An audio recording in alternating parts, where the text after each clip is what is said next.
Hi friends, life happens to all of us. From having your car break down to having your home broken into, or even losing your job. While there are emergencies we can insure against, there are others where we simply need to have cash on hand. Which brings us to today's topic.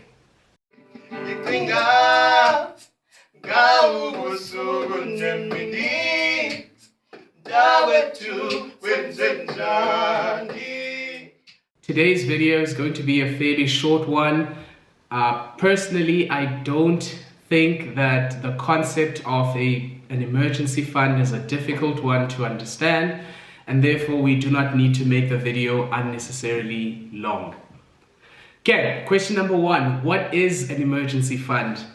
Now, very simply, an emergency fund is cash that is stored for a rainy day. Okay, cash that is accessible, that is stored for a rainy day.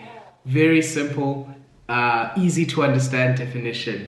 It is recommended that your emergency fund be the equivalent of 3 to 6 months of your monthly expenses, not your salary, your monthly expenses. So say for example, you earn a salary of 20,000, but your monthly expenses are 10,000. Then what you would do is take 10,000, times it by 3 or 6, and what you get, so for example, if you times it by 3, that would be 30,000. That means you need 30,000 in your emergency fund if you are comfortable with having an emergency fund that covers your living expenses for a period of 3 months. Personally, I would recommend anything from 6 months to a year, if you can, if that's possible for you and it's within reach. So just to quickly recap, what you would do is you would calculate your monthly expenses. You would multiply that by 3, 6, or 12, depending on how big you want to build your emergency fund up to. And that is what you would have as your emergency fund. Okay, now I feel that there are two important metrics to look at in terms of deciding where to keep your emergency funds. Metric number one is capital preservation, and metrics number two is accessibility. It is very important to be able to have access to your funds when an emergency arises. So like I said in the last video, if an emergency happens today, you need to have access to your funds today, not tomorrow, not in 30 days time. You need to have access to those funds today. Capital preservation, what does that mean? What capital preservation means is retaining the buying power of your money. In other words, if 10 Rand gets me 4 items today, I need to be able to buy 4 items in 2030. In other words, the money that I have needs to retain its value over time. Here comes the money. Here we go. Money talk. Why is that important to understand? Well, it's because of a horrible thing called inflation. Now, what is inflation? Inflation is simply the rise in the cost of goods and services over time, and it's represented as a percentage. Every year, there is a rise in the cost of goods and services.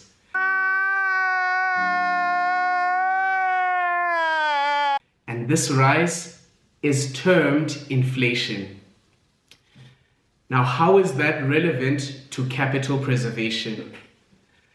If I save 10 Rands today and I can buy 5 items, so let's say for example, with 10 Rands I can buy knickknacks, pin pop, I don't know, and 2 other items.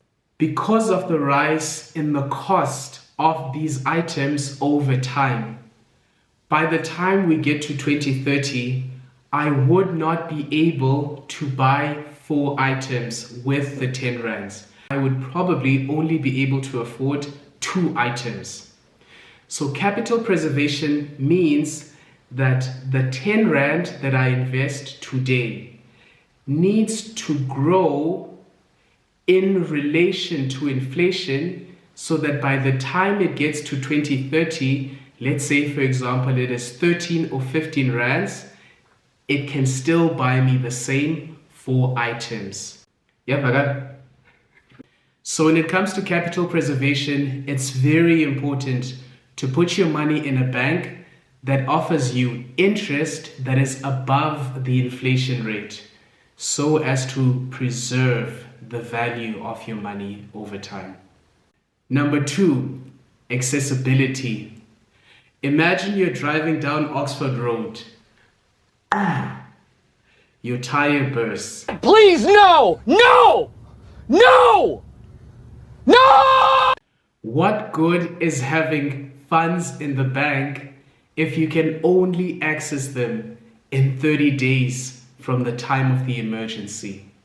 This is why accessibility is so important. There are just certain situations where you have an emergency today and you need to deal with that emergency today. Okay, so having discussed these 2 important metrics, number 1, capital preservation, and number 2, accessibility. What then is the best option in terms of where to put your emergency fund? Now, once again, I'm not a financial advisor, and nothing that I say in this video constitutes as financial advice. However, this content is intended for educational purposes. With that said, I will share the bank that I feel is the best option in terms of where to put your emergency funds. Personally, I feel that TymeBank is the best bank that meets both of these criteria. Number 1, TymeBank has an interest rate in their goal save accounts of between 7 to 8%, which is a good interest rate for a bank. Number 2, you have the option of releasing your funds immediately with the interest that you would have accumulated up to that point. Or you have the option of giving a 10-day notice, which then gives you an opportunity to accumulate slightly additional interest to what you would have had at the time. So with that said, to my best knowledge, TymeBank is the best option in terms of storing your emergency fund, as it meets both criteria. Number 1, that of beating the inflation rate. Number 2, that of being accessible. Final thoughts. David Chappelle's mom once said, "Sometimes you have to live like a lion in order to be the lamb you really are." Now, for some of you, living like a lion may mean cutting down on your food budget. For others, it may mean cutting down on your clothing budget. For some, it may mean cutting down on your groove budget. Whatever sacrifices you need to make in order to build an emergency fund, I invite you guys to live like lions, to fight like lions for your financial freedom so that you can live like the lambs you truly are, aka soft life. If you found value in this video, please do me a favor. If you haven't already, hit the subscribe button. Please share this video with a friend.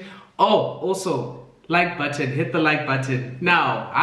Not late, now. Do it now. Bye guys.